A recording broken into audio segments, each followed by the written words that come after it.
So if you have a Bible, obviously get that. If you have a phone with the Bible on it, get that. If you would eidetic memory, get that. I'm going to just take a second here. Memorize the Bible, right? You memorize the general meanings of things in the Bible, right? A bunch of Bibles there. Yeah. Does anyone need a Bible? Because I'm sure we can grab some from the room in the corner. Yeah, why not, right? Anybody need one? You don't have one, so... If you don't have a Bible, raise your hand. Looks like we're all good. Okay. So obviously Ben Hunt can't be here today. So this will be more discussion-y. I'm not really going to call this my teaching on anything. This is a downgrade. So the idea is that we'll have a discussion.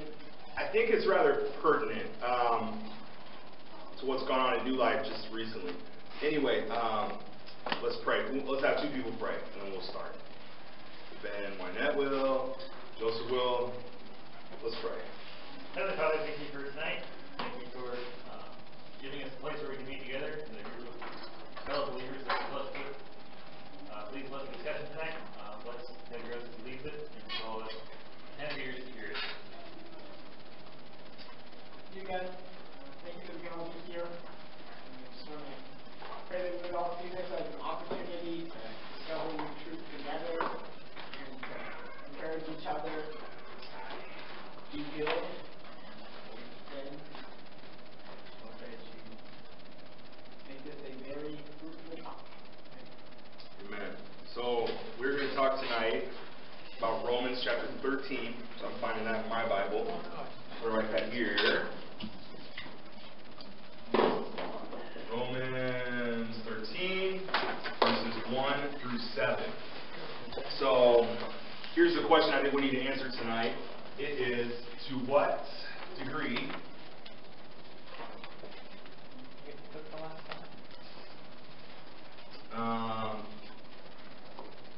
should Christians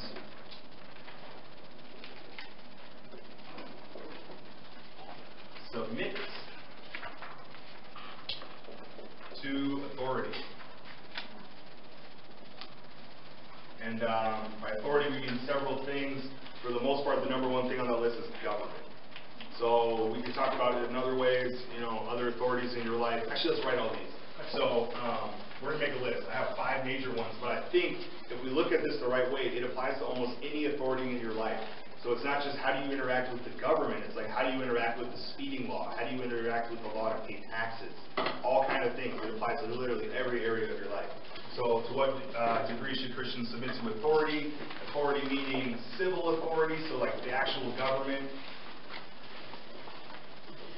I would say, how should we interact with pastors or people that are placed over us? A third one could be parents. Fourth one, husbands, I think. 5, bosses. What about people who do Christian law? Absolutely. So I'm going to say that these are the 5 biggest ways that we interact with authority in our lives, but it literally could apply to anything you have that has authority over you, all the way down to like, should I speed on 380? Does it mean, is it a conscience issue that I speed, or is it I'm going to speed and if I don't get caught, that's okay? So we're going to try and answer those type of questions tonight. Steve, were you going to say something? I was just thinking of the verse where we call to submit to one another out of reverence for Christ, but Absolutely, we'll cover that. So the whole flavor of this should be discussion-y. Turn to someone next to you. Talk for a minute. To what degree should Christians submit to authority? What do you think about this? Interact with this idea with the person next to you while I go to the bathroom. Yeah, talk amongst yourselves. No, seriously, talk amongst yourselves. Try to answer that question, and then we'll talk about what you discussed in a moment.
30 more seconds and then talk as a group. I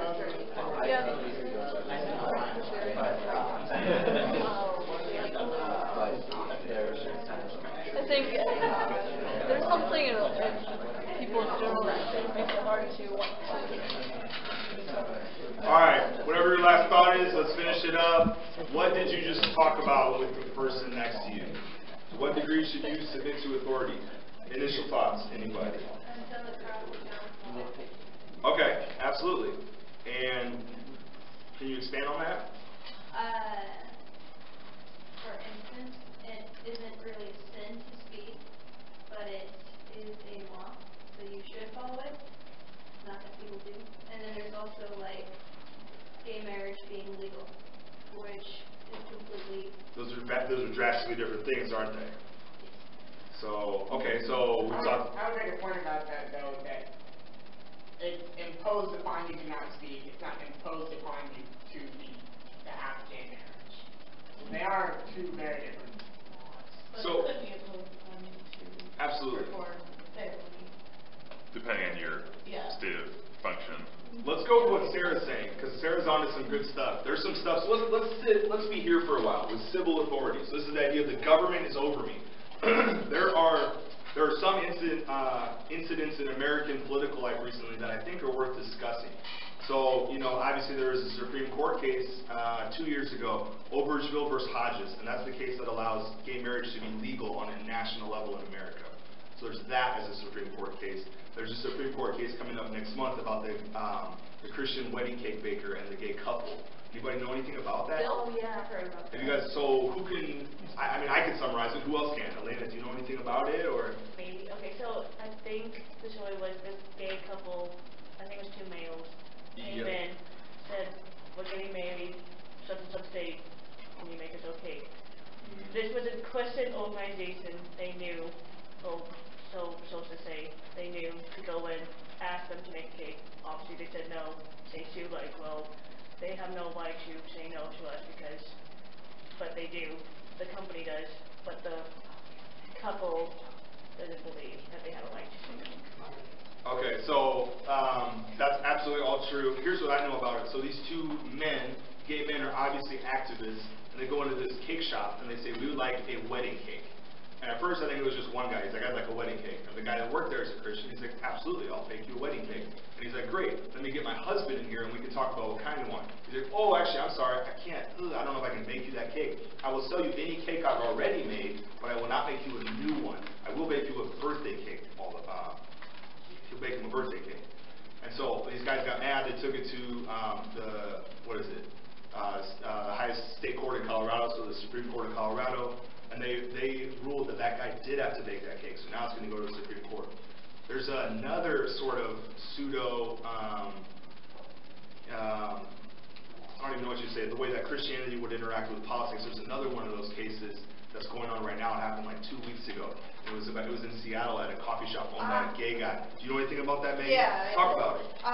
So a bunch of Christians were trying to, they were putting flyers, not in the coffee shop or like on the coffee shop, but just like around on the street of this coffee shop, and it was about abortion and like pro-life and how it's, not okay. And they were like graphic abortion pictures. They're like, look at what you're doing. Like, yeah. Yeah. So. And so then they go into the coffee shop to get coffee, and the coffee shop owner is a gay man, and he is getting really frustrated and angry with like, just started blowing up at them and like talking about, and they're just like, we are like, we're not okay with what you do, but we want to like, we're just sitting here having coffee, they're being very respectful. And then the guy's like, what if I were to bring my boyfriend in here and have sex with him right in front of you? Would you be okay with that? And just like, vulgar super stuff. in their faces. Yeah, and then he's like, get out of my coffee shop. And they were like, we'll be praying for you. And I was like, maybe you probably should have said that, because I was probably like egging him on, but I don't know. Who sued who there? Nobody yet. It's now in the public eye because it went on Facebook, and so I ended up reading some of those comments, and I remember it said some people were like, well, all the Christians in Seattle should go into this guy's shop and just sit there. And then other people are like, you should sue the pants off this guy. And other people are like, well, no, you're stupid Christians. No, you guys are, tolerate gay people, and there's just this big fight. And so, you know, those are at least two issues in the public eye that are going on right now. There's more that I can think of. You know, like last Tuesday we had a racism forum here. So that's sort of a discussion among a lot of people. To what degree should I submit to the government? Is the government, you know, full of racist people? Does white privilege exist? People are having these discussions, and then if you put like a Christian lens on top of it, it gets all of a sudden really weird. Anybody in here listen to Lecrae at all? Lecrae fans? Yes. Show fans, you listen to Lecrae. All right, so Lecrae said, Lecrae is obviously an evangelical man who's African American. He said, I will no longer have anything to do with white evangelicals. He's distancing himself from John MacArthur and all these other evangelical guys who previously he was friends with. And so John Piper got online a couple weeks ago, and he wrote this column about how he's actually in support of Lecrae, because he's saying it's better that you actually do this, even though it's not ideal, than you be so disillusioned with Christianity that you fall away and you're gone. Another example I can think of is Colin Kaepernick. And I know maybe not a lot of NFL fans in here. Does anybody know who Colin Kaepernick is and what he did in the NFL? Football player. Yeah, he's a football player. Do you know Hannah? Yeah, so, it was kind of an advocacy for, the Black Lives Matter movement thing, and just, throughout an NFL game when they played the national anthem, he took a knee, he didn't sing it or anything, he took a knee, and, a lot of people thought, that there were two sides to it. A lot of people thought, oh, this is really disrespectful, and, this disrespecting our flag, and for those that risked their lives and died to save it. And then there's the other part where, well, black people die every day, and, we're suffering, and da-da-da-da. And, so they're an advocacy for him, and, I don't know if he got fired for it, or not necessarily, but the NFL isn't, really. All of a sudden, it's this huge thing. So Kaepernick was the first one to take a knee during the national anthem last year, and he said, I can't stand for the anthem in a country where black men are oppressed and killed, and basically he said they're getting murdered left and right. I can't support that. I have to take a knee. And before you know it, it's another guy, Michael Bennett. He's a different player on a different team. Then a third guy. Now all of a sudden, Donald Trump steps in the arena, and he says, well, you should fire all of them. Fire all these NFL players. They need to stand. And Donald Trump has his own history. He tried to buy an NFL team once, and he wasn't able to, and so everybody says he's bitter. But so he jumped in the political arena, and now everyone's kneeling. It's not one or two or three guys. It's like hundreds of NFL players every weekend. So some people are tuning in to NFL games just to see who kneels and who doesn't, and then they turn it off. It's wildly divisive. So last year, Kaepernick's jersey was the #1 seller in the NFL. So a lot of people support him, but NFL viewership is down. So there's a lot of people that say they won't watch, but they support his message. So I don't know how you quite reconcile all that. What? Yeah, Megan? I also heard from a couple of people, just on Facebook, who said that they're not even playing the national anthem anymore. What? They are at NFL games. They are? Yeah, okay, they are still. Okay. Someone said they watched a football game and they didn't play the national anthem, they just played. So there's all kind of different perspectives. So Kaepernick's protest was to take a knee, and now there's guys that stay in the locker room. The whole team will stay in the locker room. Or, there's a NFL team, the Philadelphia Eagles, the safety, member of the defense, his name's Malcolm Jenkins. He's actually a stand-up guy. I don't know if he's a Christian or not, but his protest, he stands like this at every game. It's the Black Power salute. So I don't know if anybody's ever seen this picture. You might have seen it in a history class in high school. It's a picture of two guys. Their names are Tommy Smith and John Carlos. They're at the 1960 Olympics, and that's how they protest. They both win medals. They medal in Olympic sports, and they go like this. It's this iconic photo on an Olympic track. So that's his protest. What else? There's other protests where guys will just sit down on the bench. They won't take a knee. They won't raise their fist. They'll just sit on the bench. And so all of a sudden, players are doing all these different protests, and owners are getting in on it. Owners will link arms with their players, and it's become this huge thing. So those four things, like baking a wedding cake, or kicking Christians out of your gay coffee shop, or how racially divisive America has been recently, or NFL protests, all these questions I think are answered by this text. So this text has massive implications for how we as Christians should live our lives. So I think it's worth exploring. So we'll actually open this up and look at this in a minute after Daniel says something. One of the most interesting things with all of those is that at this point, there isn't a clear authority on what should be done when you have various politicians that are humming and hawing, and you have Donald Trump, who's very much not, who is also generally disliked by a lot of people, and then you have the media going off the walls at everything. So if I hear you right, you're saying that yes, we should submit to authority, but what's authority? Yeah. Is that what you're saying? In some of these cases, there isn't. I mean, there are some things where you have a much more cut and dried. This is the rules. This is how you do it. And even something like following a speed limit, is that actually how the rules are enforced as, and to what level is the rules as written and the rules as enforced to be dealt with differently? I'm going to make a case for that in a minute, so hopefully we'll clarify a lot of this. But the first thing I want to do, I actually want to share two verses with you that have nothing to do with this. The first one's though in Matthew 24, so it's the sign of Christ's return, and there's an interesting verse, where is it? I'm kind of winging it tonight, so it's verse 9. Then they, I'm going to read this out of context. Then they will deliver you to tribulation and will kill you, and you will be hated by all nations because of my name. Nope, I got it wrong. Verse 7. For nation will rise against nation, and kingdom against kingdom, and in various places there will be famines and earthquakes.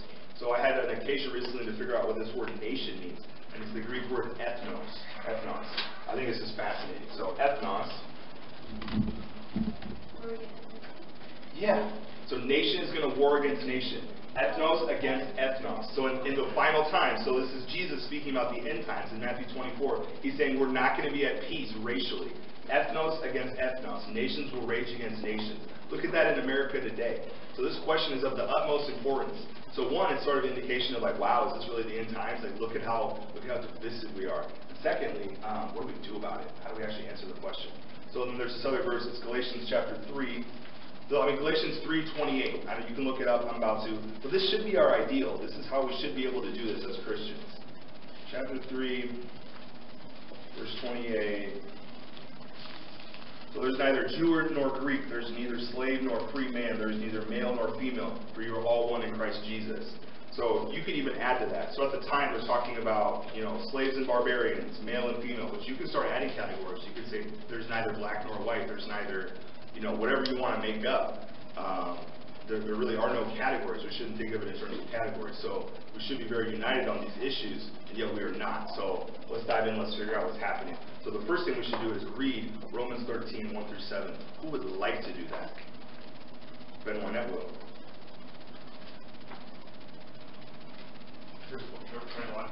What? Start in 1 and read to 7 at least. Let everyone submit to the governing authorities, since there is no authority except from God. The authorities that exist are instituted by God. So then, the one who resists the authority is opposing God's command, and those who oppose it will bring judgment on themselves. For rulers are not a terror to good conduct, but to bad. If you want to be unafraid of the authority, do what is good, and you'll have approval. For it is God's servant, and you're good. But if you do wrong, be afraid. It does not carry the sword for no reason. It is God's servant, an avenger, that brings wrath on the one who does wrong. Therefore you must submit, not only because of wrath, but also because of your conscience. And for this reason you pay taxes, since the authorities are God's servants, continually attending to these taxes. Pay your obligations to everyone. Taxes to those who owe taxes, tolls to those who owe tolls, respect to those who owe respect, and honor to those who owe honor. Okay, good. So we're going to go through this. We'll go in a lot more detail. But the first thing that's really worth talking about is taxes. So this verse 6 says, because of this you also pay taxes, for rulers are servants of God, devoting themselves to this very thing. So there's this verse, I think it's in like 2 Kings. I didn't bother to look it up because I didn't actually do very much research for tonight. But he's talking about one of the most evil kings. So God is speaking on behalf of, I think it's Jeroboam. And he's talking about him and listing all his qualities. And at the end he says, this is my servant, this evil king. Or during the, one of the Persian or Mede empires. Anybody know King Darius? Was he Persian or Mede? No, he was Persian. So he's Persian. So according, he's an evil king, but he's doing the will of God. So this was a question at the time. Well, actually, let's back up. Let's talk about Romans as a book. So Romans was a book written by Paul, obviously, but it was Martin Luther's, one of his favorite books. He said his favorite book was Galatians, but he read Romans every single day. So when Luther studied this passage, did anybody know what happened? I mean, I'm sure you could guess. What's the big thing that Luther did? The 99 Theses? Yeah, so when we study Romans 13 properly, I mean, Catholicism explodes. The idea of indulgences explodes. You know, the Eucharistic transubstantiation, I know that's a $10,000 word, but like, you know, I know a family who would come to New Life, they say, you guys are so loving, and this church is amazing, except we actually believe that when we, you know, take the bread and the cup, it is Jesus. It turns into Jesus' blood and body. So, if we study this properly, you know, that shouldn't exist anymore. All these fake Christian traditions explode. So Martin Luther, when he finally understood what real authority was, he was ready to go to war against the Catholic Church. And so, Paul, in his day, the context of this book of Romans is worth discussing before we actually get into it. So, Romans has, I think, 15 chapters or 16? 16? Okay. So, if you read Romans, chapters 1 through 11, it's basically all doctrine. It's really heavy. It's the kind of thing where if you don't pay attention to every word, you're not going to get through it. You go to sleep. You really have to pay attention. All right, so let me think about this. Romans 1 through 11, if you had to guess, how many commandments are in it? 17.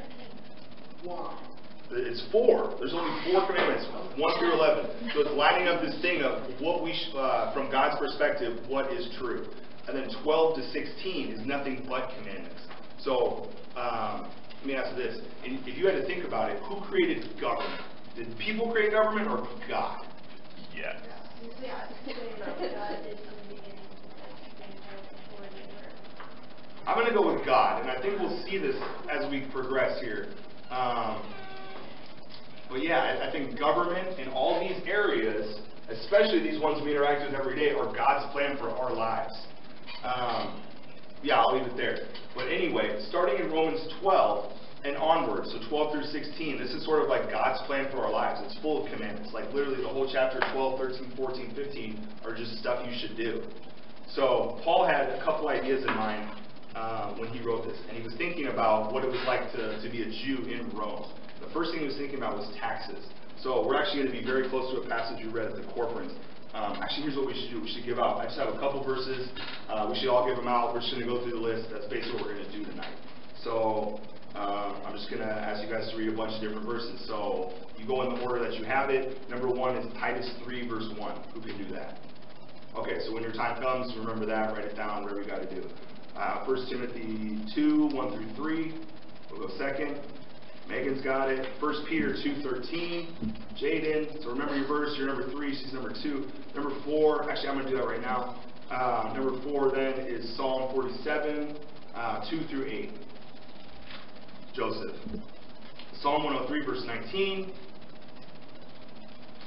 We need more volunteers than this. All right, Leah. Daniel 4, verse 17. Amy Pratt. Proverbs 8, 15 through 16. James has got it. Acts 16, 22 through 24. Ben again. 2 Corinthians 11, 23. All right, Peter. Acts 5, 29. Yep. And then you're going to read Acts 23, 1 through 5 when your turn comes. And let me see. There's a couple more here. So Exodus 1, 17. Johnny. Daniel chapter 3, verses 6 through 18. Any takers? All right, Elena. And then we really just need 2 more. So Ephesians 6, 10 through 17. Sarah's got it. Matthew 5, 13 through 16. All right. So the first place we're going to be at, we really need to talk about taxes. That's the first thing we need to talk about. So I'm going to go to Mark chapter 12. Verse 13 through 17. So this is like the big issue of the day. This is why he even bothers to write anything to the Romans at all. It all revolves around this idea of taxes. Okay, so I'll read it. This is my verse. So it's Jesus talking to the Pharisees. And then, so it says, Then they sent some of the Pharisees and Herodians to him in order to trap him in a statement. They came and said to him, Teacher, we know that you are truthful and defer to no one, for you are not partial to any, but teach the way of God in truth. Is it lawful to pay a poll tax to Caesar or not? Shall we pay or shall we not pay? But he, knowing their hypocrisy, said to them, Why are you testing me? Bring me a denarius to look at. So they brought one. And he said to them, Whose inscription and likeness is on this? And they said to him, Caesar's. And Jesus said, Render to Caesar the things that are Caesar's, and to God the things that are God's. And they were amazed at him. So this is super important. Let's talk about this. What is the significance of this passage? Let's unpack this if we can. So he's sort of screwed if he does and screwed if he doesn't. What happens if he says, yes, pay taxes to Caesar? Who's mad at him? Anybody have an idea about that? The Jews who are currently have Roman occupation. Yeah, so they hate that. And so if he says yes, that it's so basically they're asking him, is it okay to pay taxes or not? If he says yes, then all the Jews are mad at him because they hate that Rome occupies Israel. But what happens if he says no?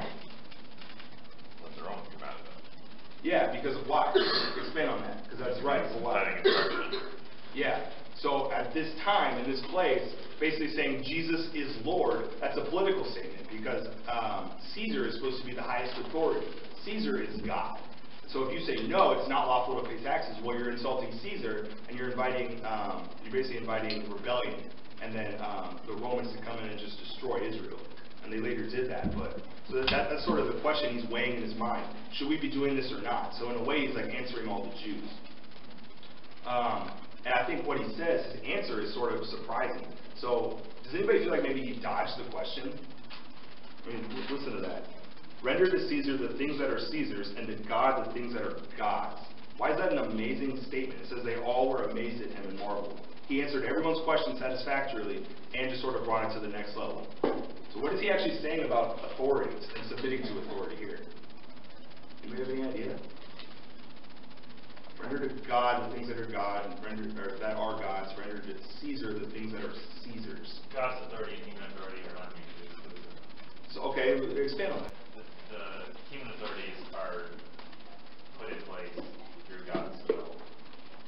And he's the one that determines ultimately who's in control and who's under whose authority. And so the human institution of like coins and taxes and all this is subject to God's authority, but we're not under ourselves.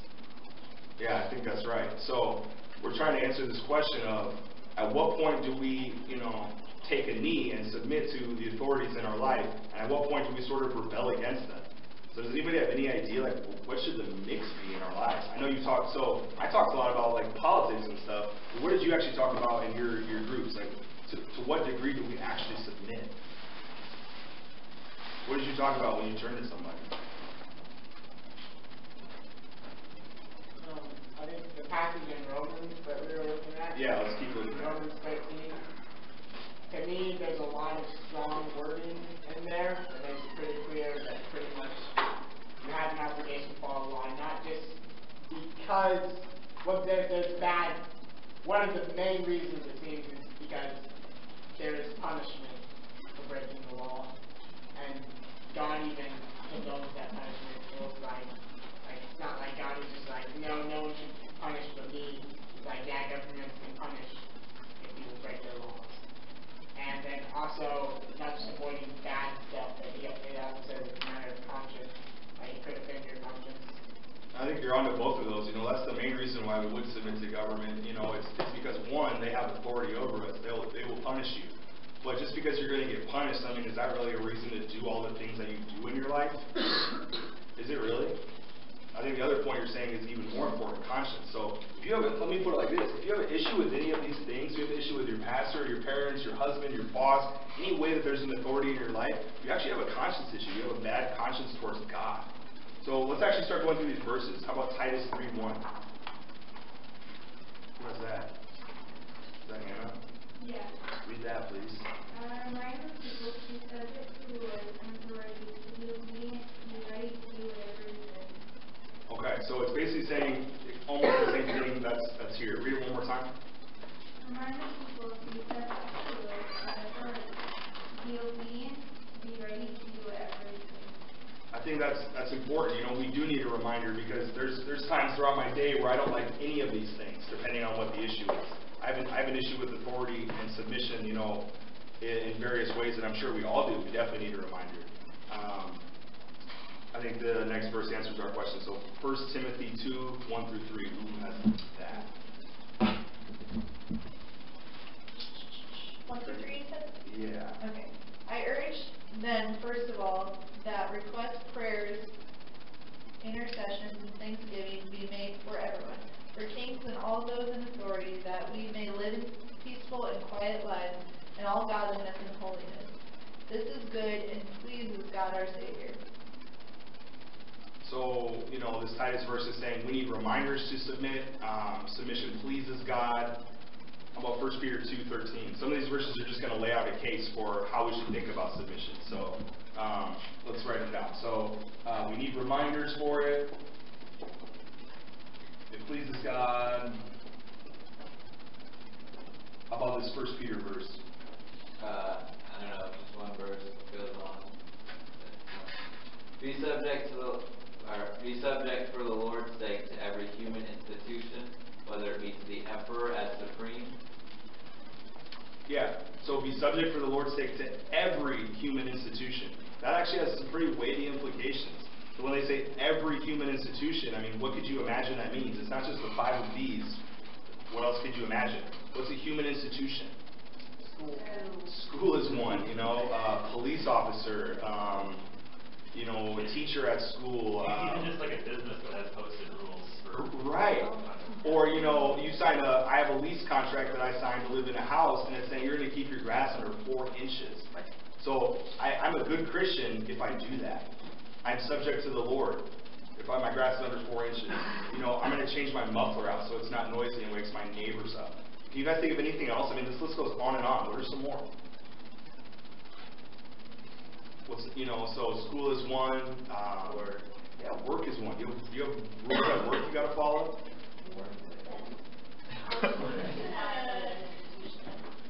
Institution. Let's arrive at a definition together, but it's like an organized structure that's in place. Organized structure that's in place. Hannah, would you add to that? Maybe like an idea that's established into something that you're not going to make money off of. I think yes, but the making money, maybe not. So I think it's just rules and regulations for good, orderly conduct. So it could.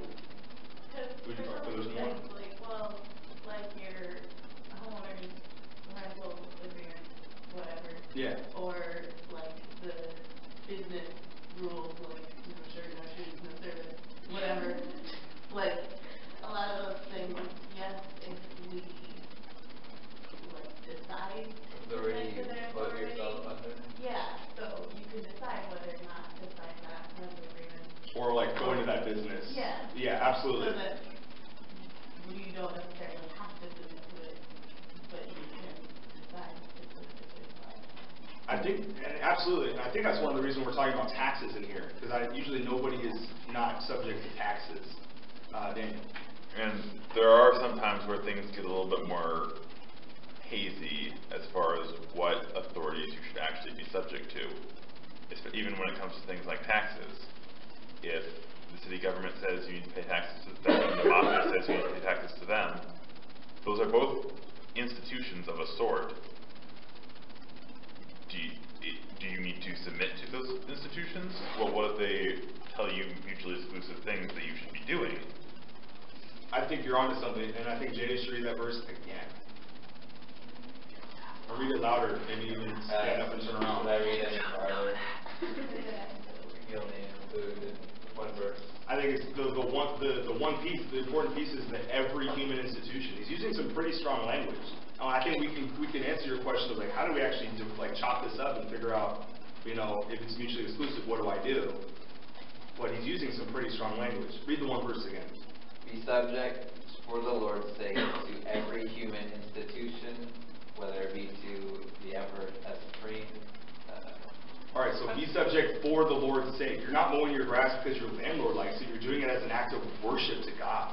Think about that. All the little things you might do in a day, go to the speed limit, or cut your grass, or do you have garbage in your backyard? Maybe you're one of those houses that has like 5 cars in the front yard. I think you can make the case that if that family is a Christian family, and all of a sudden they're in violation of some city ordinance that says, well, you can actually only have 3 cars in your yard. They wouldn't be being a good Christian in the spirit of good fellowship or the spirit of submission in their city. I think it's an act of worship to submit to every human ordinance. And I think the language is pretty strong here. It's saying in every way that you can. I don't know if there's an exception. Please.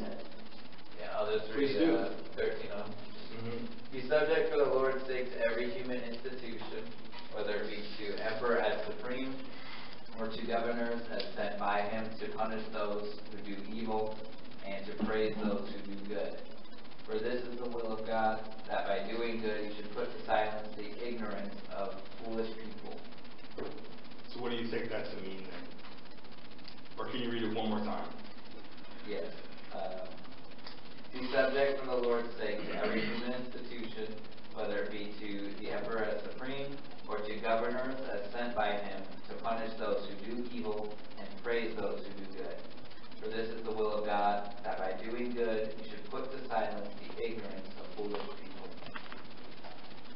And you get the definitions of good and evil, and whose definitions are correct. Well, God's definitions, I think we have to say, is it fair to say that, the authorities in our life, like a civil institution, do not define good and evil? God does? True. I think that's the definition we have to arrive at. But some people think that gay marriage is good. And this is a new flavor, and we'll get to that, because I don't think we can answer this question without talking about something like that. But I think God defines good and evil. I think we can be certain of that. Yeah, Steve? I was just going to say, this is along these lines of which authorities you submit to. I've kind of wrestled with whether America should have even broken away from the British or whatever a long time ago. Mm-hmm. Had the war. If we were submitting to them, then we would probably, in a sense, been slaves the rest of our lives. Well, they weren't giving us the rights that they were giving themselves. So they were breaking trust with us at the time. Let me read it. Of course. 16 right after. Live as people who are free, not using your freedom as a cover-up for evil, but living as servants of God. So what I take that to mean is that we are Christians, we are people that submit. So the idea here is that in Paul's day, he wrote this letter not to just be seen by the church at Rome. He wrote it so that Caesar would read it. He wanted the authorities in power to understand what the heart of a Christian was. Because Caesar's in his palace and he's saying, Jesus is Lord? No, Caesar is Lord. So he's hearing them and he's saying to himself, there's no way that's true. I need to stamp out this Christian business because it's a threat to me. So Paul's writing this and he's saying, no, the heart of a Christian is to submit. We're going to pay our taxes on time. We're going to be model citizens. We're going to cut our grass. In every way we can, we're going to submit to you. And that's a sign of a good conscience towards God. This is God that gave Caesar authority. It's not Caesar that defined right and wrong. It's not Caesar that laid out what authority was. He doesn't even have a final authority. Where does it say? It's Matthew 28. So Jesus is about to lay out the Great Commission, and he says, all authority on heaven and earth has been given to me. And then he says, go therefore and baptize and do all this other stuff. But because I have authority, and I gave it to every human institution, that's why you cut your grass. That's why you go to the speed limit. That's why you do everything you're supposed to do in your life. You submit to all these human authorities. Basically for a couple reasons. I think the biggest one is that so you have like a quiet, peaceful place to be a Christian. We are so blessed in this country. I think this whole question of how should we submit, it changes the flavor entirely. If we go to India or China or Russia or Syria or places where they bust in on house churches or behead Christians, all of a sudden it looks very different. We should be so grateful that we have a country that we can practice Christianity in. So I think what Paul's offering as number one is sort of a best practice for us. We should be absolutely model citizens so that there's no threat to our Christian brotherhood and fellowship and sisterhood. It's a way that we stay in the good graces of the law to be model citizens. I had a second one, but I forgot. Yeah, you have something? Was it something about conscience? Or? Might have been. What are you going to say about it? I wasn't going to say anything about conscience. But anyway, I was going to say, there's this part about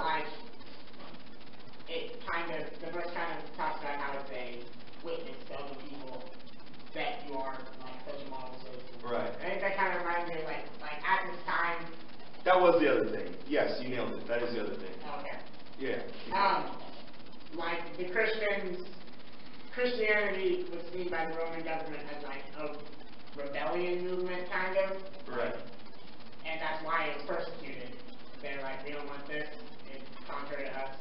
And I think it's kind of the thing of, let's say you have a Roman citizen, you're calling a Christian a rebel, but then this Christian follows the law even better than this Roman guy. It's like, the Roman guy, you can't call this guy a rebel if he's following the law better than him. Right. So, the gospel can grow, more, converts can be made. It's a good thing that we submit to authority because the church can grow. But it's also just a conscious thing, like between us and God. Like, if we love God, we're going to do this stuff. Let's move on, I guess. Or anything more to say about that? Yeah, you got something else? The trying to almost one-up your neighbors, it kind of reminds me of Paul with the super apostles, how he pushed himself to such limits, gave up so many of his rights, such as for money to be coming in or other stuff like that. He said how much he worked so that he would undercut them. Even though he was fully within his rights to request these things, he did it so that by the appearance of all, he is as righteous or even more by anyone's standards than these men. Yeah. So, yeah. Yeah. Another thing is when the conscience thing, I think that the world is not having their conscience set around God.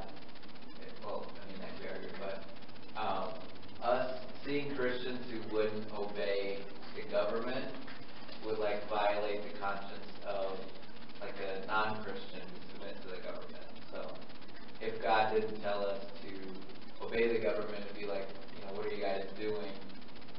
Like breaking laws or whatever, and their conscience would be, they would see us as unlawful, and that's not a good way to represent us as being lawful to God, or obeying God's law. Mm-hmm. Like we're not obeying their conscience by breaking laws. Does that make sense? Yes, it does. But you can also have it on the flip side too, thinking about why so many apostles were martyred back in the early church. Like, well, some of them was just they have to go through and whatever, left jail. But like Peter, he deliberately defied the law of man. Because anyone who got to preach it when they told him not to. It all gets kind of muddied, I think, when... Yeah, but that can be a flip, because it's like, wow, how truly must you believe in this to actually break man's law? So both are good displays of, they're both good witnesses, and I think that we're going to cover that verse, the one where Peter says, no, we're going to keep on preaching. We have to whatever he says, we're beholden to God, not man, or whatever he ends up saying. I think there's even another thing I think of. So if we actually stopped, let's say we had strong conscience in this area, and we said, no, I don't really feel like I need to cross all my T's and dot all my I's. I'm gonna let my grass grow. I'm gonna, do all those things. I'm gonna take my shirt and shoes off and then walk into business, like all that kind of stuff. I think our society would deteriorate pretty quickly. So I think another thing that Paul's writing about is like we are the salt of the earth. If we didn't actually follow these rules, nobody would. Like we're the thing that keeps the darkness from completely overtaking, America or China or Russia or any place like that. So, let me think of an example. In Mexico right now, drug cartels run everything. So there's this town, it's called Nuevo Laredo. Have you ever heard of that town? It's like right on the border, and like the Sinaloa cartel just runs the whole thing. So they have gangsters running around with AK-47s all day, and they shoot whoever is in government that says, yep, I'm going to volunteer to be the sheriff today. And so somebody was like, I remember reading the story, somebody was brave enough to do that. He's like, yep, I'm going to be the sheriff. And in a couple hours, he was dead. They riddled him full of bullets, and he was done. So like all of the world would look like Nuevo Laredo if we didn't sort of stand up and say, yes, I am going to follow the rules. I'm going to stick up for what's right. I have a good conscience in regards to the law and civil authority. So like it's important we do that for that reason too. So it really helps us not to deteriorate into complete lawlessness. We're so blessed that we're Christians in America and not like North Korea or something. I don't know if anybody's ever really thought about that or reflected on it, but it's absolutely true. We're blessed beyond anything that we can even do this right now and not have SWAT teams bust the door, Let's keep going. So, actually, let's read this. So I think we covered verse 1 pretty well. Every person is to be in subjection to the governing authorities. There is no authority except from God, and those which exist are established by God. So, therefore, whoever resists authority has opposed the ordinance of God, and they who have opposed will receive condemnation upon themselves. So I think there's different ways we can talk about condemnation. Somebody gonna say something? I thought I heard somebody's voice. I'll say something. Go ahead, say something. I think were you about to define condemnation? Yeah, we should do that. I think in this case, a lot of times when condemnation is used, the Bible says like kind of judgment to God or something, or that person is condemned, and it's kind of vague, which you can assume it's talking about God. I think here adding that upon themselves is kind of like that automatic bad stuff that happens to you when you sin. Like if you Consequences more than anything yes, else? consequences. Basically, like if you break a law, you kill someone. I kill someone in the woods, and for some reason, Have you thought about this often? No, for some reason your conscience is like callous, and you don't care that you killed someone, so there's no problems there. And like nothing bad happens to you directly, but then God, or the law is instituted to make it so that there are consequences for that action, even though maybe there weren't. Yeah, absolutely. So like it says, let's find the word. It says the sword. I don't know if you guys have your Bible open to this, but the rulers are not a cause of fear for good behavior, but for evil. Do you want to have no fear of authority? Do what is good. You will have praise from the same. For it is minister of God to you for good. But if you do what is evil, be afraid. Where does it say that? It says the sword somewhere in here. Who can find it? Isn't it like right in the next verse from where you stop reading? For it is the minister of God and avenger who brings wrath on the one who practices evil. Not I like figures of the Is it? Do you see it in there? I'm in my version. Verse 4. Is it? I must have a different version. Read the one that says the sword. For the one in authority is God's servant for your good, but if you do wrong, be afraid. The rulers do not bear the sword for no reason. They are God's servants, agents of wrath, to bring punishment on the wrongdoer. So you were in the right verse. Okay. I knew it was in a different version. But yeah, so you're looking at the Romans 8:28 verse. Is that right? Is that what you were saying, Ben? Well, no. I'm in Acts 16. Okay. He's waiting for his turn to read his thing. So yeah, the government bears the sword. So at the very least, maybe you don't care a lick about your conscience. Well, they do bear the penalty for doing wrong, and they will inflict it on you. Yeah. And I do think one of the things that does get a bit tricky is when we start arguing exact meanings of specific words without having the original text in front of us and knowledge of the Greek that it was written in for what was actually being said and what meanings would have had to them. In terms of the sword or something? Well, even things like the submit yourselves to every human authority. What were the exact words used and what were the meanings intended there as far as like I forget the name of the city you mentioned in Mexico. Yeah. The cartel is a governing authority of sorts. To what degree should Christians be subservient to that governing authority? Let's talk about that right now. So verse 3 I think has it. It says, for rulers are not a cause of fear for good behavior, but for evil. I mean, is that literally always true? Rulers are not a cause of fear for good behavior. So you do what is right, you shouldn't be punished for it. Is that always true from a government standpoint? What are examples we know that make that not true? Take Vicky. Yeah. Exactly. In communist Russia. I know. A lot of things. It was illegal to be Christian. It's illegal to be Christian in China right now. Are there more examples you can think of? For rulers are not a cause of fear for good behavior, but for evil. What if you do good behavior and you're punished for it? So we have this idea, the Peter verse that he wrote, the 1 Peter chapter 2 verse that Jaden read, be in submission to every human institution. But what happens if that institution is evil? Well, to some extent, the Roman Empire was evil as a institution, but Yes. that didn't necessarily stop it from. And Paul's saying submit to it. Peter's saying submit to it. So on what grounds? How do we reconcile that? Anna, you haven't said much. What I think about,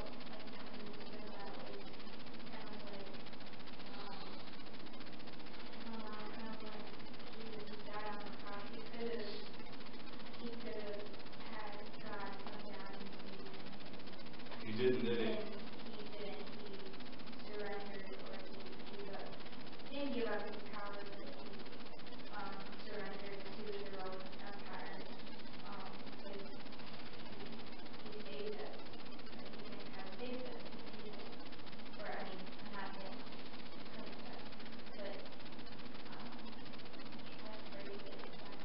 how you're treated by the government is not the main thing here. I think we can agree on that, no?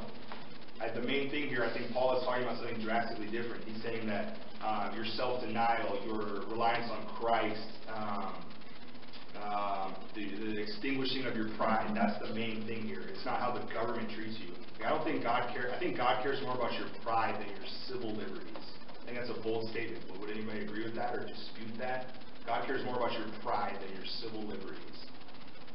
Think of Jesus as an example. Jesus didn't care about his civil liberties. Kill me. But I'm dying on my behalf for all of you. I'm extinguishing pride. Now, the point at which that becomes a bit more complicated is when you have to what extent, if oppression is going on and it's not directly of you, or it is and you're bearing that, but if others are being oppressed as well, or instead of you, to what extent should you be attempting to fight that oppression? Love your neighbor. Absolutely. That's, you know what, this is taking a different turn than I thought, so let's go with that, because you're ready to read Acts 16, you're talking about Acts 5, let's just go there. So really, I don't think Paul's giving us an out on the face of it. He's saying submit to every authority, and yeah, Ben. One thing I'm kind of thinking is where there's like civil disobedience, where you're saying, I'm going to do the thing you said not to do. Yeah. When you come to punish me, I'm not going to resist. Let's throw out all the verses I said except a couple, and let's start talking about civil disobedience. So, because this is totally where this goes. So can we think of examples in the Bible where God approves of civil disobedience, where it's appropriate, where it still honors God, where it's still holy? Well, that's basically what Peter did when he said, you tell me not to preach, but I've got to preach. Yeah. I'm going to preach to you all about it. So that's on the list. Let's read that verse. It's Acts 5:29. Who's got that? Hannah, read that, please.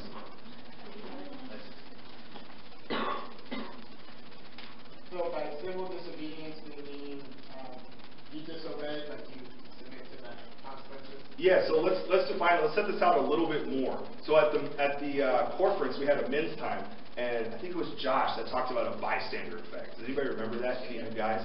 Who can talk about that to the group? The bystander effect. The bystander effect is basically the more people there are in a given situation where someone needs help, the less likely that any one person is going to help.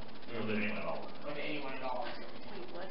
Like, So like if you have... So if you have a person dying on the side of the street, and there's 3 people walking by. Think of the Good Samaritan. The biblical example here is probably the Good Samaritan. Yeah. Okay. So like, there's someone dying on the side of the street, and there's 3 people walking by. Yes. Chances are pretty good at least one of the 3 is going to stop and help them. If there's 10 people walking by, probably no one's going to stop.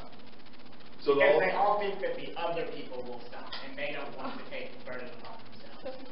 So you have to. Yeah. Can I say something? Please do. That Josh shared this because he had read something about some psychologists were studying this bystander effect in this thing that happened where someone was being murdered, like just in public, and there's hundreds of people around, and no one did anything about it. No one wanted to get involved, and they all assumed that other people would get involved.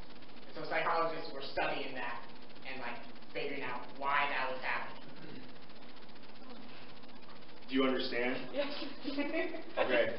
I have some more examples. So I would talk about the Holocaust and civil rights, and I'll do both those things, but you both want to speak, so you should.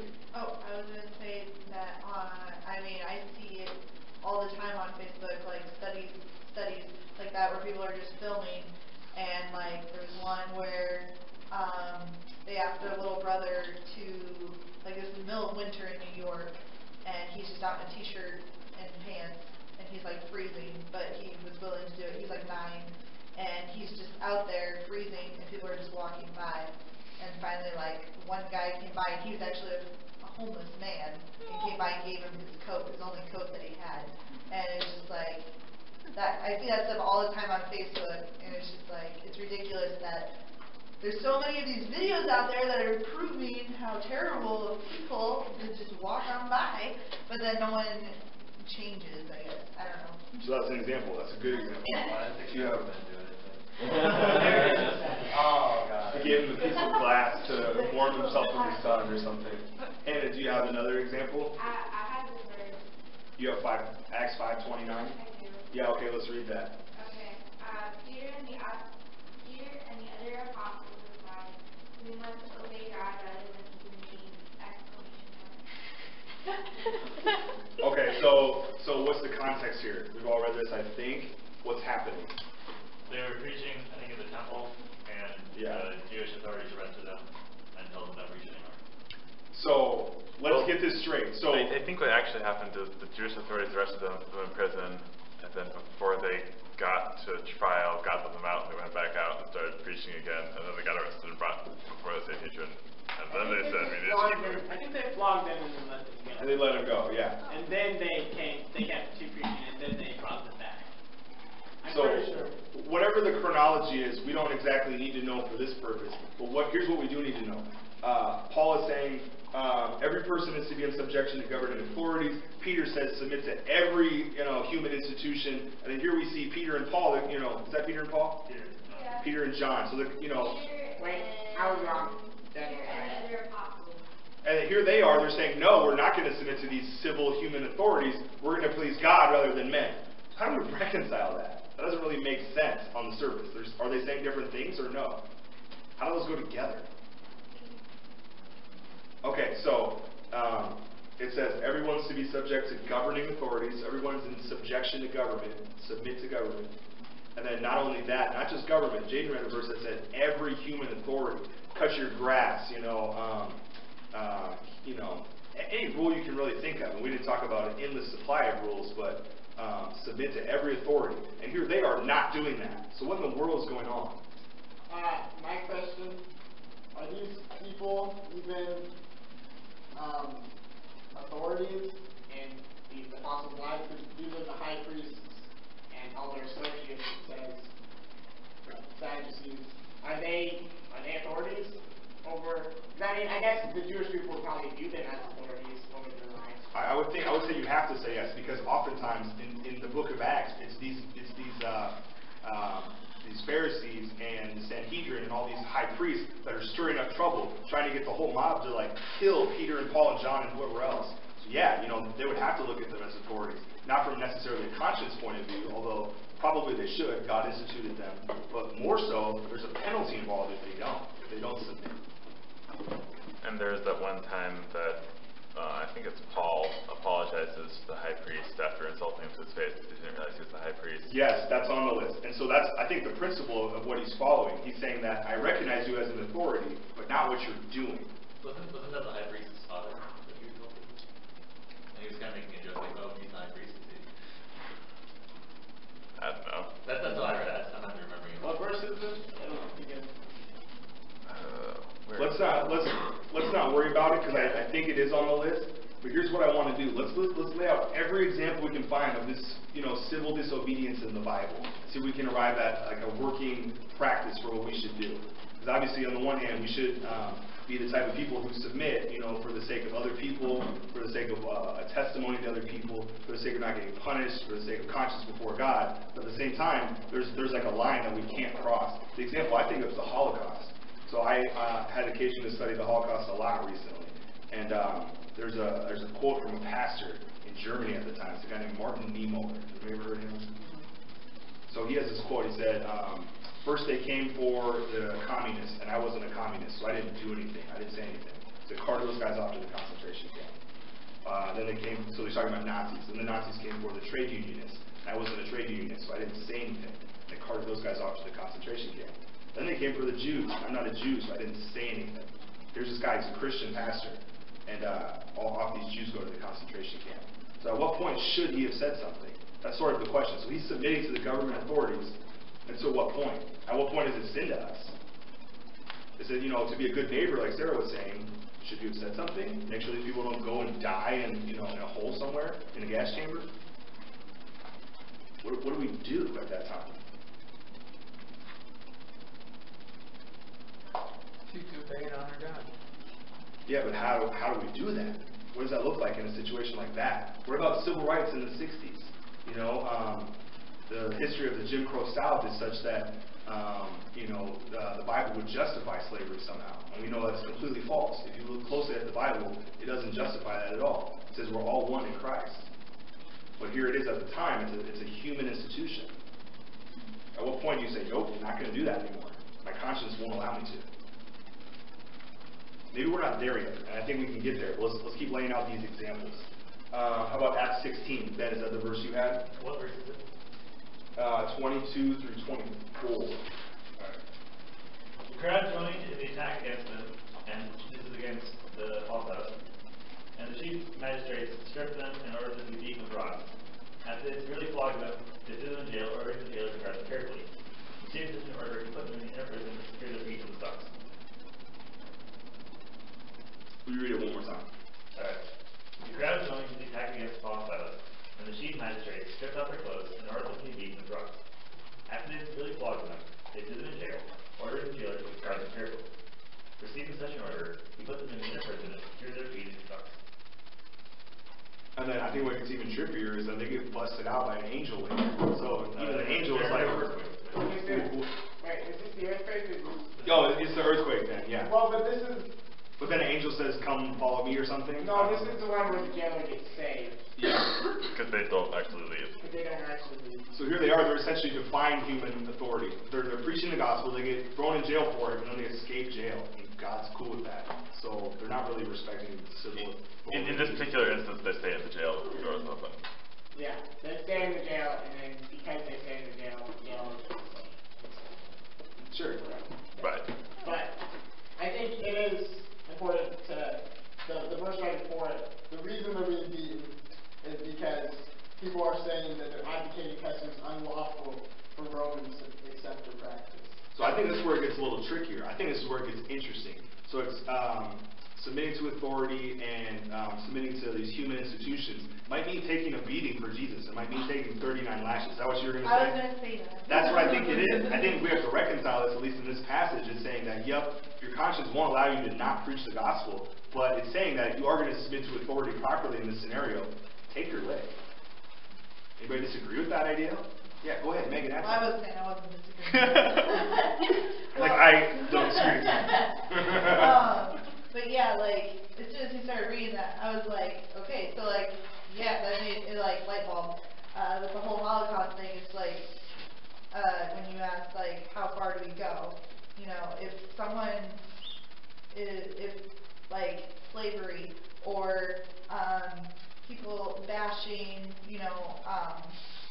just whatever's going on in our life right now, like, I have plenty of African American friends who are being like bashed and like taken through the mud and whatever, and no one's doing anything about it. And it's like we need to stand up to them. And if we get beaten, also, so be it. Like it. You can go so far as to claim that's an act of worship to God, the same way that cutting your grass is. Mm-hmm. No, I think yes. Mm-hmm. Yeah. Yeah. I'm sorry. No, you're good. So I have a question about this verse. Yeah. So this is the occasion where Paul casts the demon out of the, fortune-telling slave person, and then these people get really mad at Paul for doing that, and then they drag him to, magistrates, and I'm wondering if in this case, it seems like they're kind of being wronged by the law, in a way, and that this person is, They're basically being falsely accused. yeah, well, but, yeah, falsely accused. And then, I guess I don't know if the magistrate, did any sort of detective work in this or something, or he just decided to order them to be flogged, beaten, or whatever. I don't know. I don't know either. Let's keep going. There's a couple more verses to do here. Ryan, I think you have one. What is Acts 23 all about? Can you read that? Yeah. Paul looked straight at the Sanhedrin and said, "My brothers, I have fulfilled my duty to God in all good conscience to this day." At this, the high priest Ananias ordered those standing near Paul to strike him on the mouth. Then Paul said to him, "God will strike you with whitewashed wall. You sit there to judge me according to the law, yet you yourself violate the law by commanding that I be struck." Those who are standing near Paul said, "You dare to insult God's high priest?" Paul replied, "Brothers, I did not realize that he was the high priest. For it is written, do not speak evil about the ruler of your people." So that's the verse you're talking about, Daniel. Anything to add? I mean, I have some stuff to say, but... Go ahead. Okay, so he's talking about, we got to lay this out. So read it one more time. Paul looked straight at the Sanhedrin and said, "My brothers, I have fulfilled my duty to God in all good conscience to this day. At the high priest, and he has ordered those standing near Paul to strike him on the mouth." Then Paul said to him, "God will strike you with whitewashed wall. You sit there and judge me according to the law, yet you yourself violate the law by commanding that I be struck." Those who are standing near Paul said, "You dare to insult God's high priest?" Paul replied, "Brothers, I did not realize that he was a high priest. For it is written, do not speak evil about the ruler of your people." See, that's really interesting. So the first thing he says is, my conscience is clear up until this day. So even Paul is appealing to the conscience, his own. So I think that's super important to realize what he's doing there. And so secondly, he's essentially rebuking the Sanhedrin, all these high Jewish priests, the Pharisees. And so he says, what's the second verse that he says? I'm going to turn to it too. At this high priest Ananias ordered those standing near Paul to strike him on the mouth. So, okay, he lived his life perfectly with a good conscience before God up until that day. And Paul said, God is going to strike you, you whitewashed wall. You sit to try me according to the law, and in violation of the law, order me to be struck. So he's basically appealing to God. He's saying that the human institution does not have the final authority any longer. God gave that authority to the Sanhedrin, to the Pharisees. The Pharisees absolutely messed it up. So he's saying, I'm no longer appealing to this, I'm appealing to God. And that does complicate things because the Sanhedrin at least nominally recognized God as an authority that you could call to, as their goal as being the ruler of God's people was to be under God's leadership. Yeah.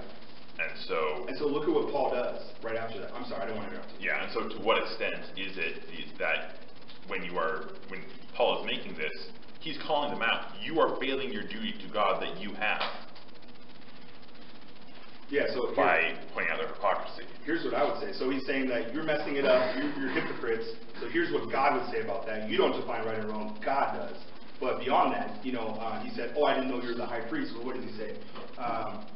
So do you sit to try me according to the law, and in violation of the law, order me to be struck? And the bystanders say, do you revile God's high priest? They're saying, actually, this guy is an authority. You're mouthing off to him. You shouldn't do that. And Paul says, I was not aware, brethren, that he was high priest.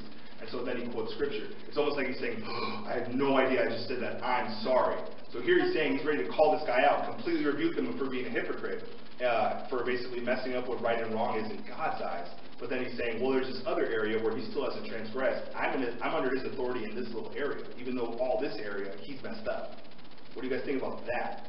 I think that is an application for us. I think I kind of see it as like Paul is wanting to respect him as authority, but he's willing to give him a little nudge in the right direction if he needs it. I don't know. I think for us that has a lot more application to the pastoral authority than civil authority. Absolutely. Think about that. I don't know if you've ever had a run-in with a pastor or it could be any authority figure. You say, this thing that you did, for me, is like this big. I cannot believe you just did that. You're a hypocrite. I'm no longer under your authority, is basically what you're saying. And so, even though the area is this big, there might be this other thing that they're completely right on, and you maybe know it even, but you're like, no, I'm not going to listen to you in this smaller area because you messed up in this huge area. Anybody ever have that experience with somebody? Willing to share, not willing to share? I know I have. I mean, I think it's pretty common for all of us that we're saying to, somebody in our lives that's in authority over us, well, I don't respect you in this area, so I'm not going to listen to you in any area now.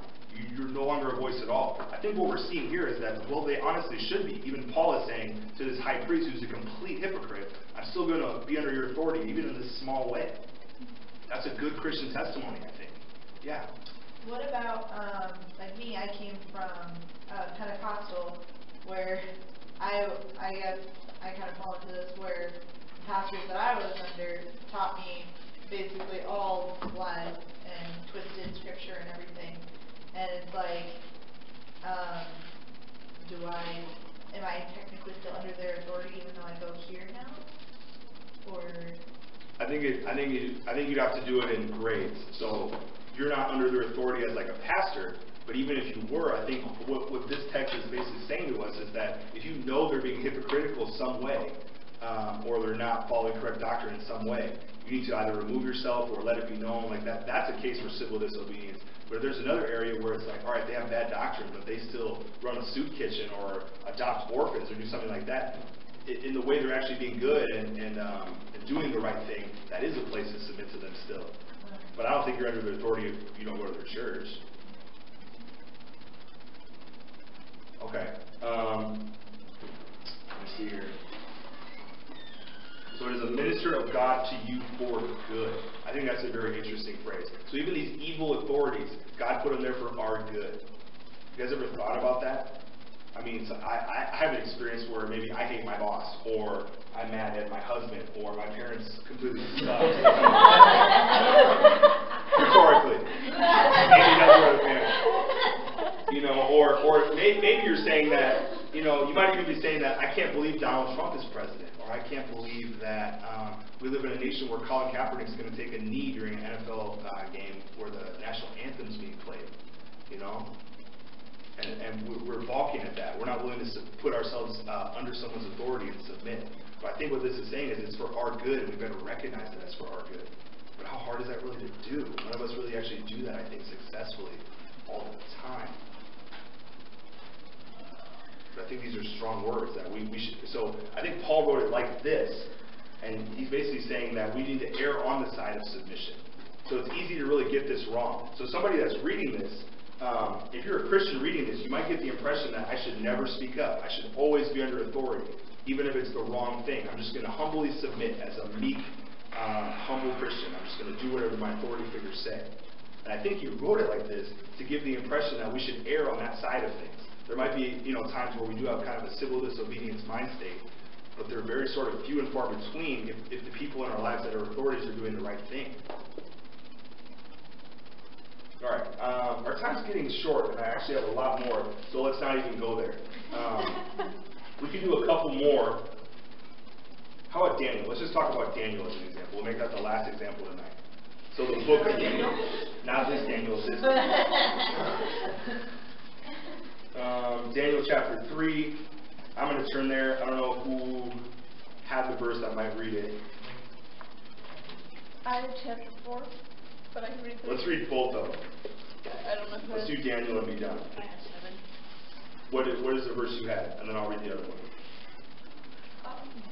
Who are you talking to? Yeah, wait. Whoever said that they had the... Well, she said she had full, and I had 7.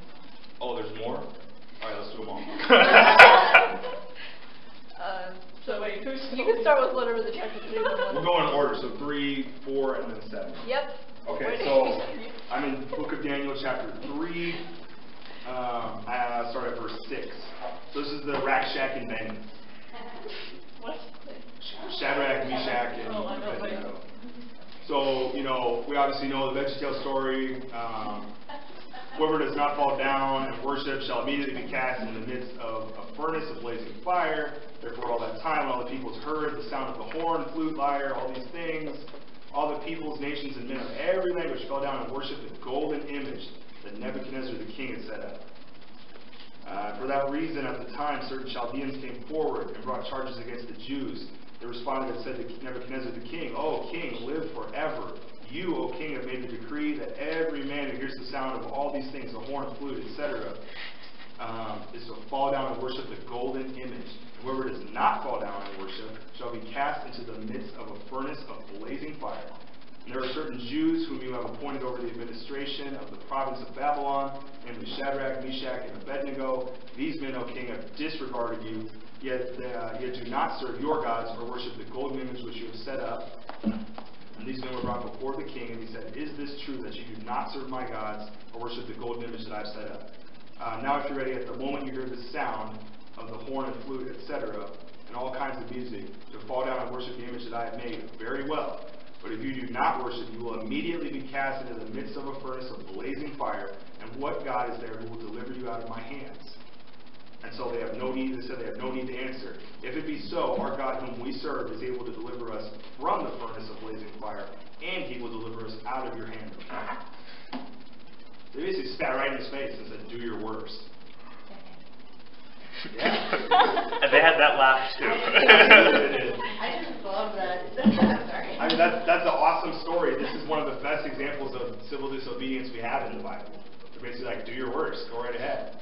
That's like the kind of shit I've always wanted to I mean, say, what if we all had that attitude? For all we know, in 10 years or 50 years or whatever, probably in our lifetime, what if Christianity becomes illegal in America?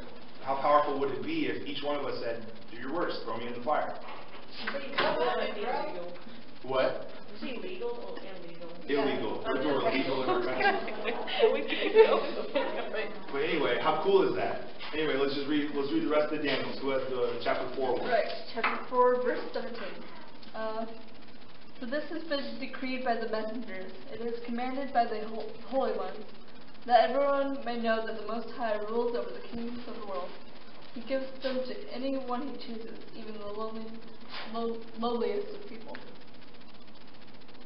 Is that what it is? That's what it is. So the Most High rules over all the kingdoms of the world. It's just saying that God is in control. And then... And of note, this is a account of Xerxes talking after his time of being a beast.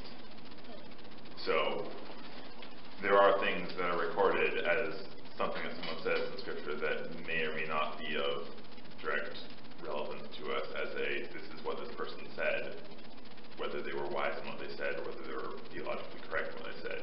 In this case, I think he's perfectly valid in what he's saying, but that is something to note when reading verses from the Bible, that there are some times where someone says something. So you're saying this from the point of view of Xerxes? Yeah, this is the guy who came dressed like an ox, right? Yeah, I thought Nebuchadnezzar. I get my Babylonian This things is mixed up. after he gets the voice back. He's praising God. Yeah, he And said so, I think this is one more example of like, so it's sort of like the Jeroboam guy who's basically like an evil king, but is a servant of God. And in this instance, he's saying that even him, as evil as he is still given his authority by God.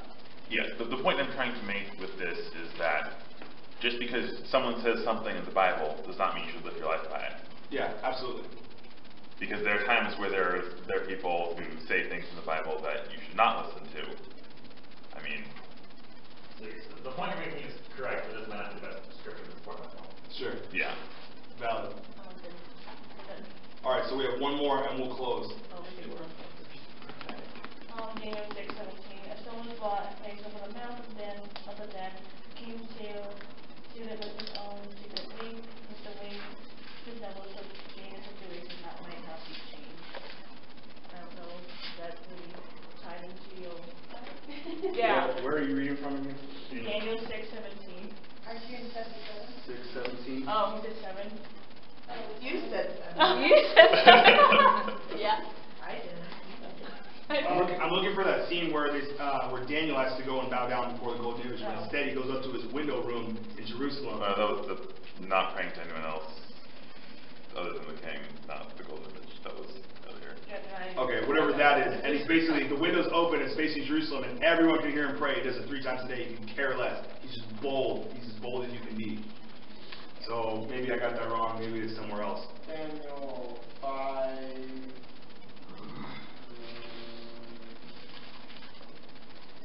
I don't think it's fine. Daniel serves Darius. I think we get the point though. Daniel in the lion's Yeah, den. I realized that. I was like, wait, how is that? It's the prelude to Daniel's Okay, life well, and so how he got there. Anyway. Okay, anyway. So I certainly could have done more research for this. I hope it was an interesting discussion topic. I want to tell you what John Piper said about this. So John Piper, in his church in Minneapolis, he preached on the book of Romans for like 8 years straight. That's all they did. So if there's if there's a living expert on Romans, it's him. And he boils this passage down to one idea, and I'll leave it with you. I'll write it up here.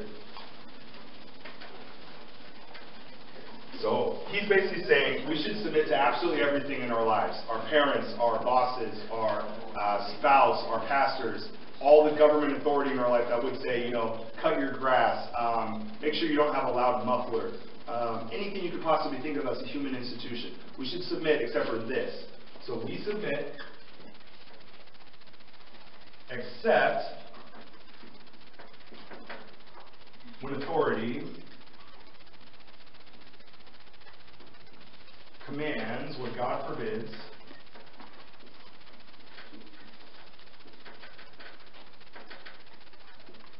or forbids what God commands.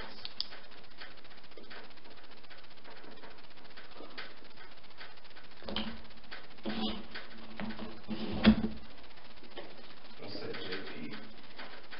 What do you guys think about that? We should submit to absolutely everything. Whatever imposition is made on us, it doesn't matter what it is, except when authority commands what God forbids. So we know it to be clearly, forbidden in the Word of God. Maybe Daniel's an example.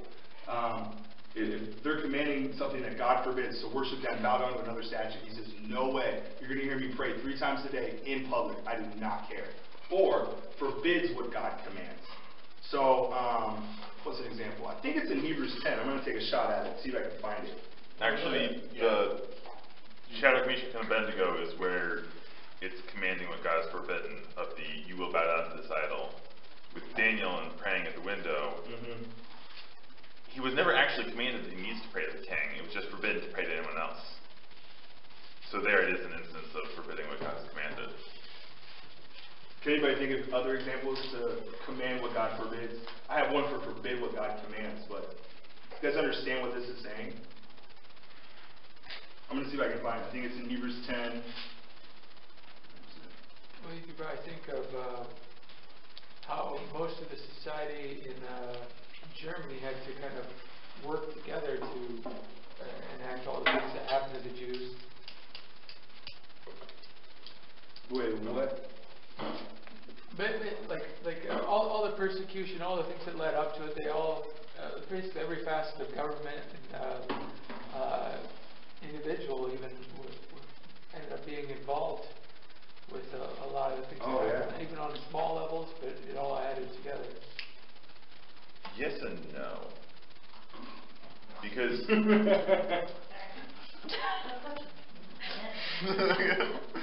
So you're saying that even normal people, like a doctor is going to sterilize somebody, or an average person is going to be a worker in a Zyklon B, concentration camp, cyanide gas factory, so like a normal person is going to make the gas, that gas is the Jews, or a lawyer is going to argue on behalf of Nazis. Are you saying that? Like, everybody in society has a role to play in this? There's also the assistance of not doing anything. Okay. yeah, because that's really what it becomes, is to what extent are you submitting to what is going on as this is the way things are? If, to some extent, there's like what if there is as cars are becoming more and more popular, for some reason you have some moral objection to going over 20 miles an hour ever. For some reason. Possibly because of previous accidents. During the development of cars, when this is something that is only just being attainable, then that's easy to not do if you don't want to. But as time goes on and cars get faster, it does get to the point of we have speed minimums. Whereas if this is your religious conviction that this is wrong to go, for me personally, to go over 20 miles an hour, now you are being discriminated against based on this as far as given the culture. Did you aid that? Did your society, or your corner society aid that? Not particularly, you just didn't do anything about it. Now, this is a very mild and comical example, but in the same way, in Nazi Germany, most of the time, the people were living their life and not messing outside of their own sphere of influence. And then you get okay, what if your job is you make watches as say, not referencing Ten Moves specifically, but say it was a family in Germany that makes watches. You kind of lost me for a minute, but I understand where you're going with it now. So, no, it took me a second, but I think it clicked. So, at any point, you could be violating your conscience if you start to understand the full implications of what you're doing. And then I think on the flip side, it's almost like no matter how minute the thing you're doing in your day is, that can be an act of worship to God, if you understand it properly. So depending on where your heart is, it can either be absolute sin to you or just a beautiful act of worship. So to some people, going to the speed limit, I think you could call worship. And for other people, somebody with a weak conscience, it is commanding what God forbids to them. Is that a fair way to say that?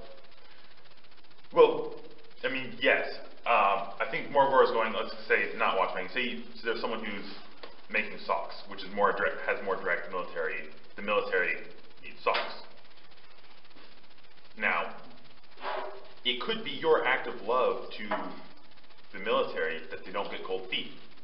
Literally, not in any metaphorical sense. Whereas you could also have because you think that this war is wrong, you will civilly disobey and probably get killed for it as I will not help this war go on. And I think both could be forms of worship. I think there are instances where it's more on your heart than the actual actions being undertaken. Sounds like we just opened a big can of worms, but I tend to do that. I think this is good stuff. But I'm going to leave you with this idea. So the one verse I was going to share, and then we'll be done.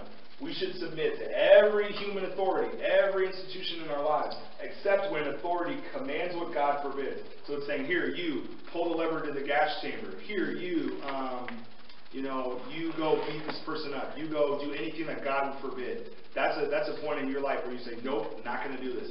It's time for me to civilly disobey what's going on. The other side of that, forbid what God commands. Here's an example that I'm thinking of. So in Hebrews 10, it says here in verse 25, I'll read a couple verses. No, just the one. So, let us consider how to stimulate one another to love and good deeds, not forsaking our own assembling together, as is the habit of some, but encouraging one another, and all the more as you see the day drawing near. So we're commanded to meet. Core Life Group on Tuesday, that's a commandment from God in some fashion. If you don't have fellowship in your week, that's a problem according to this right here. So, forbidding what God commands. Imagine if we did live in China and this was illegal. Well, the Bible says keep going right at it. Don't ever stop doing this.